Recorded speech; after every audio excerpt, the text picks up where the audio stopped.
ব্যথাকে প্রশ্রয় দিলে সে আশকারা পেয়ে আরো বেড়ে ওঠে। যা, বিয়েতে যাবি তো? নিশ্চয়ই যাব। তুই আমার বন্ধু, তোর বিয়েতে আমি যাব না? তুই মহাতে পলাশ, তুই মহা। তুই না বললেও আমি জানি তোর কাছে আমি অনেক বড় অপরাধী। পারিস তো? আমাকে তুই ক্ষমা করিস রে ভাই, ক্ষমা করিস। কারোর বিরুদ্ধে আমার কোনো নালিশ বা অভিযোগ নেই রে বিনয়। নালিশ শুধু আমার এই অদৃষ্টের বিরুদ্ধে, কিন্তু তার বিচার করবে কে? কে?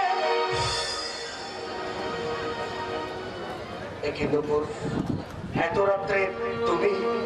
তোমার কাছে আসবো, তার আবার রাত দিন কি বলো? না, লোক লজ্জা বলে একটা জিনিস তো আছে নাকি? পলাশ, আমি জানি আজ আমি লজ্জা, মান, ভয় সবই কিছুর বাইরে এসে দাঁড়িয়েছি। তুমি আমাকে সবই কিছুর বাইরে টেনে এনেছো পলাশ। এই রাত্রিবেলা একা আসা তোমার উচিত হয়নি। বাবার সামনে আমার কথাগুলো বলা কি তোমার উচিত হয়েছে? যা সত্যি